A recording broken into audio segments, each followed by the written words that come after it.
Accessibility. It means access, clarity, and inclusion. For many years, Canada has seen the introduction of many accessibility laws, and Canadians themselves seem to embrace this trend. Except, it would seem, the leader of the federal NDP who would end up creating confusion and reducing accessibility. Listen to this episode that talks about the latest political gimmickry in Canada's national election.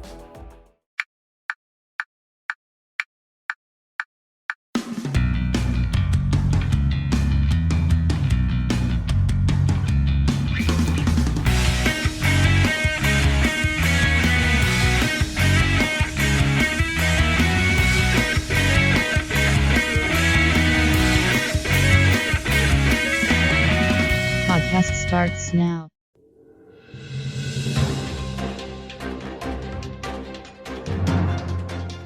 Today, we have a bunch of laws and regulations across Canada that aim to make information and communications more understandable, more accessible to all levels of linguistic and intellectual ability, and thus more inclusive of all Canadians.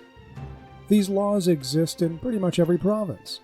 We even have a national law called Accessibility Canada Act. It took years and years of hard advocacy to get those laws in place, I should know. Many years ago, I was one of many people who drove some of those advocacy campaigns, and who later helped write the legislation in Ottawa and in many provincial capitals.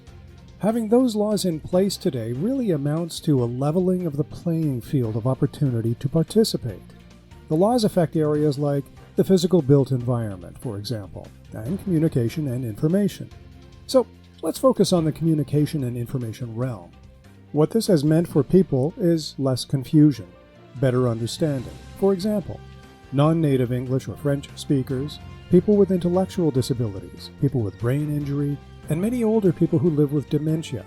These are groups in our society that really benefit from these laws on communication and information. It gives them hope and a breath of fresh air that they can more easily and independently navigate the world around them. Some examples include retail websites that are easier to navigate, restaurant menus that are clear and legible, signage that clearly indicates direction or instruction, street and place names that clearly convey location, or subway station names that convey a place and that are easily understood by everyone. And for most people today, the question is, well, why wouldn't we do that? The answer is that different mindsets at different times didn't consider how communication and information might be confusing or misunderstood by certain groups of people. It just wasn't top of mind. But today, making communication and information more accessible is not just the right thing to do in Canada, it happens to be the law. And here's where we get to the point of this episode. So, sorry folks, but we had to get that quick explanation out of the way first. With all of that in mind, you'll probably find it as ironic as I do that the leader of the federal NDP, a party that claims to represent those without a voice, and a party that is committed to inclusion and accessibility, finds it acceptable to move in the opposite direction and make information and communications even more confusing. How's he doing that?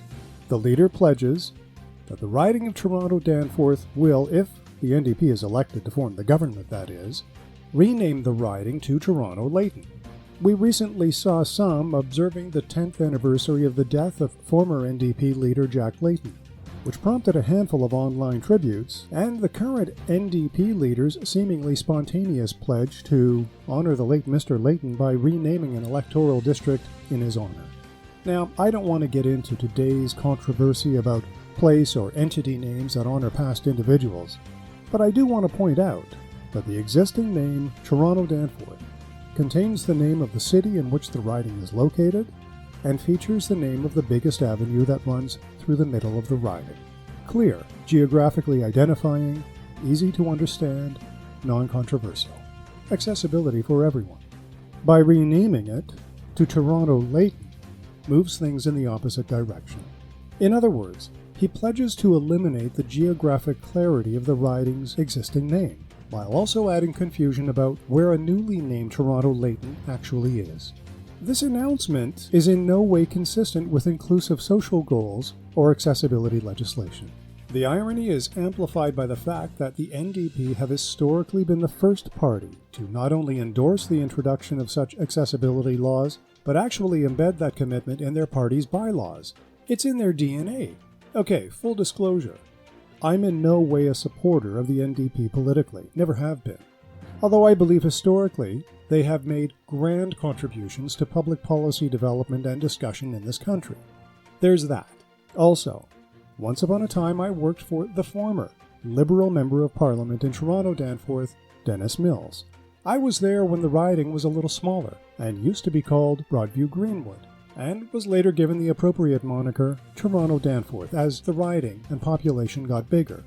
The name was clear and understandable when the boundaries were the avenues of Broadview and Greenwood, and the very same rationale was used to modernize the name to Toronto Danforth when Elections Canada enlarged the boundaries considerably.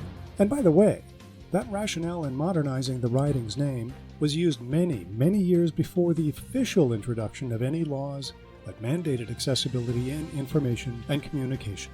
Perhaps the leader can be forgiven for not realizing that accessibility is both a highly welcome trend and public policy objective today, not to mention being a law in most provinces and at the federal level. After all, issues involving confusion around information and communications, these issues rarely, if ever, make front-page news. It isn't much of an attention grabber, unfortunately. Even his announcement didn't exactly trend in social media. That said, surely the NDP leader is not trying to create confusion in what is already an accessible and easily understood name. There is little doubt that he is aware of accessibility legislation and social goals in this country. Jagmeet Singh seems like an okay guy, and a somewhat refreshing political voice in Canada, so this episode isn't pitching at the man personally. Although I gotta tell you, dude, you look way better when you're showing your long, flowing locks of hair. Anyway, my personal opinion. And as I mentioned, his party, to their credit, is firm on accessibility commitments. However, his apparent enthusiasm in honoring the late Jack Layton seems to have been clouded by a momentary lapse in judgment and understanding about how to achieve accessible information and communication. The name Toronto Danforth is geographically identifying, plain, and easy to understand, consistent with accessibility standards, both existing and in development, and therefore suitable to remain as a moniker for the riding. And to all political candidates in this election, do your best to steer clear of political gimmickry. Visit stephenchristiansen.ca for more episodes that describe what came before, behind, and between. This podcast is available on all major podcast apps and streaming platforms, including Anchor, Spotify, TuneIn, Apple Podcasts, Google Podcasts, and Amazon Music. I'm Stephen Christiansen, and whoever you vote for in this election, just do your best to actually cast your vote. Thanks for listening.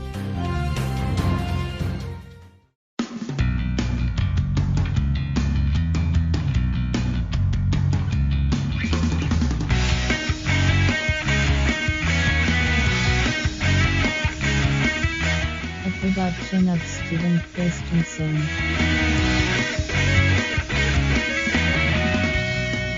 Podcast complete.